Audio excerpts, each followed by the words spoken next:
Headache हो रहा है, मुझे थोड़ा प्रॉब्लम हो रहा है हेड में। तुम्हारा पहले भी प्रॉब्लम होते थे ना हेडेक लेके? हाँ, वो नस में थोड़ा है ना इधर, हाँ दर्द होता है बहुत। अच्छा। और उधर से आँख, अपना दाढ़, हाँ और कान में दर्द होता है। अच्छा, तो एक चीज बताओ कि ये हमेशा तुमको रहता है कि सडनली आते हैं?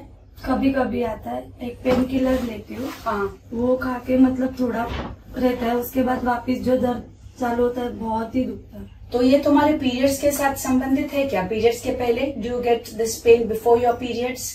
नाही, पिरियडच्या म्हणजे नंतरच होते। हो। ठीक है, पीरियड के बाद होते हैं। हाँ। पर साथ में तुम्हारा ऐसे खाना नहीं खाया तो हेडेक होता है? हाँ, कभी कभी। हाँ, तो हेडेक के कई कारण होते हैं। तो एक तो हेडेक का सबसे कॉमन कारण है कि तुम्हारा एज क्या है? 23। सबसे कॉमन कारण हेडेक का होता है न खाना, नॉट ईटिंग प्रॉपरली। तो जब बॉडी के शुगर, जब हम नहीं खाना खाते हैं और वी ईट लेस और we are wanting to lose weight और we are eating the wrong thing, मतलब जैसे थोड़ा भूख लगा, कुछ चक्कर जैसे आया, एक चॉकलेट खा लिए, करेक्ट? तो उससे शुगर लेवल बढ़ जाते हैं और फिर सडन ड्रॉप होते हैं। जब सडन ड्रॉप शुगर लेवल हो जाते हैं तो भी इंसान को हेडेक चालू हो जाता है। That is one thing. Secondly मुझे एक बात बताओ, तुम्हारा मोबाइल और मीडिया यूज कितना है? अभी यहाँ पे मतलब मैं क्लिनिक आती हूँ तो थोड़ा बंद ही रहता है, मतलब 8-9 घंटा बंद रहता है। और जब घर जाते हो तब 1-2 घंटा रहता है। 2 घंटा रहते हैं तो दिन में ठीक है। तो पर ज्यादा अगर हम लोग कोई भी गैजेट यूज करते हैं तो उससे भी याद रखो बहुत रेज आते हैं, रेडिएशन आते हैं। वो रेडिएशन से भी हेडेक होते हैं, विजन डिस्टरबेंस होते हैं और हेल्थ सफर होते हैं। That is also another thing. फिर सर्दी होती है क्या तुम्हें? कभी कभी। रेगुलर नहीं, क्योंकि कभी कभी एलर्जी की वजह से भी साइनसेस वगैरह ब्लॉक हो जाते हैं और उसके वजह से भी हेडेक होते हैं। तो हेडेक कहाँ है? मुझे यहाँ पे, इधर पे है, ये भाग पे। और इधर इधर इधर भी होते हैं? हाँ, कभी कभी। हाँ।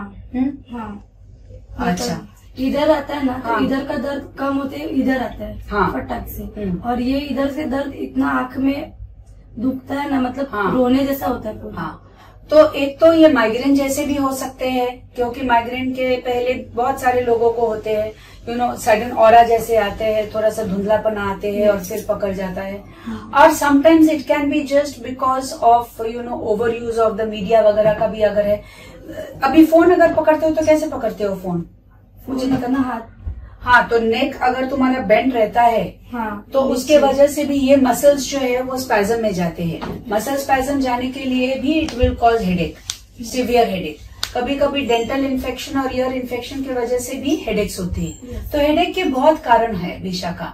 तो अगर ये रिपीटेडली तुमको होते रहे तो हमें देखना चाहिए कि इसका कारण क्या है।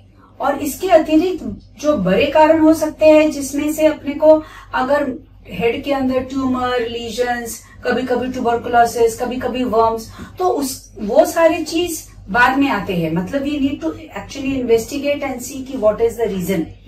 तो मुझे लगता है कि अभी नेक्स्ट टाइम जब तुम्हारा हेडेक आएंगे उसी टाइम आके मुझे मिलो, ताकि वी कैन आइडेंटिफाई कि कॉज ऑफ हेडेक क्या है। क्योंकि अभी तो तुम्हारा कुछ भी नहीं है एट दिस पॉइंट, तो वो टाइम पे हमको आइडेंटिफाई करना चाहिए कि what is the cause of headache.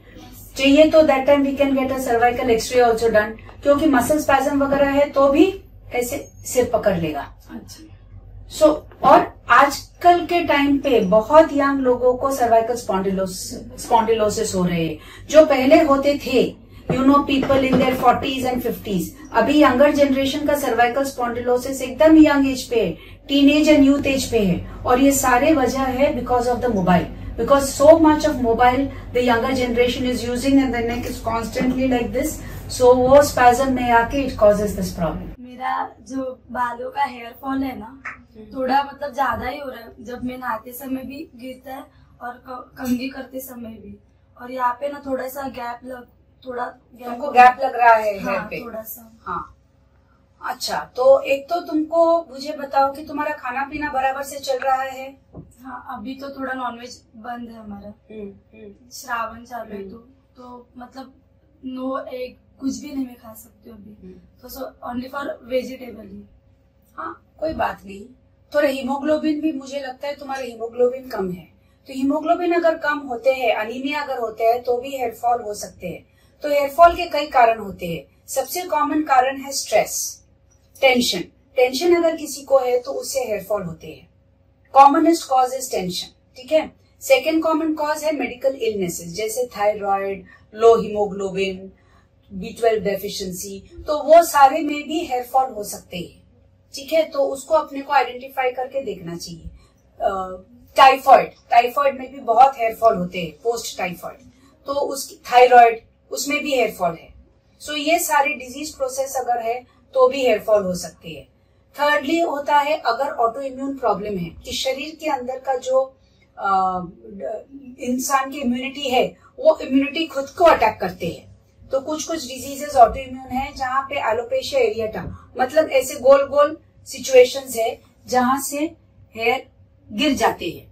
तो हेयर के लिए कॉमनेस्ट हम लोग क्या ट्रीटमेंट दे सकते हैं? एक तो तुम्हारा डाइट इंप्रूव होना चाहिए, मतलब दिन में 3 to 4 फ्रूट्स होना चाहिए, ग्रीन लीफी वेजिटेबल्स होना चाहिए, आंवला होने चाहिए। So all these will improve your hair growth. Secondly कुछ सप्लीमेंट्स भी होते हैं, वो सप्लीमेंट्स भी अगर देते हैं तो उससे भी हेयर ग्रोथ अच्छे आते हैं।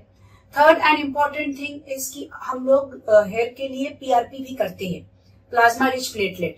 तो वो एक कॉस्मेटोलॉजी प्रोसीजर है जिसमें से जैसे तुम्हारा सैंपल लेके उसको रन करके उसके प्लेटलेट्स निकाल के उसको इंजेक्ट कर देते हैं, क्योंकि ये खुद के शरीर के ही प्लेटलेट्स है, इससे वो हेयर ग्रोथ स्टिम्युलेट हो जाते हैं।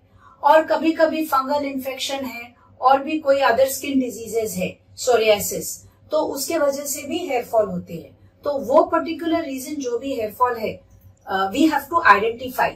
तो वो अगर हम आइडेंटिफाई कर पाते हैं तो उसका हम लोग ट्रीटमेंट से हेयर फॉल कम कर सकते हैं। इट इज, और पर एक चीज याद रखो, नॉर्मली भी हेयर का एक लाइफ साइकिल होते हैं। तो वो लाइफ साइकिल के बाद वो हेयर झड़ जाते हैं और नए हेयर आते हैं। पर अगर आप जब सुबह को उठते हो, पिलो के ऊपर अगर बाल पड़े हुए रहते हैं और कंघी करते टाइम बहुत सारे ऐसे गट्ठा निकलते हैं, so then that is something which requires to be treated. दूसरी बात है, अगर आप हेयर कलरिंग करोगे, कौन से टाइप ऑफ कंडीशनर यूज करोगे, स्ट्रॉन्ग कंडीशनर है, तो उससे भी हेयर फॉल होते हैं। पर्मिंग करना, कलरिंग करना, स्ट्रॉन्ग कंडीशनर यूज करना, कंडीशनर को स्कैल्प में रब करना, उसके वजह से भी हेयर फॉल हो सकते हैं। हीट, अगर ब्लो ड्राई रिपीटेडली करोगे तो हेयर रूट्स जो है वो लूज हो जाते हैं एंड दैट इज वाई, और हेयर ब्रिटल भी हो जाते हैं। ब्रिटल यानी कि टूट जाना, तो उसके वजह से भी हेयर फॉल होते हैं। तो ये अपने को टोटालिटी में देखना चाहिए। सो ठीक है Vishakha, we will get in touch next time when it occurs, please do contact me.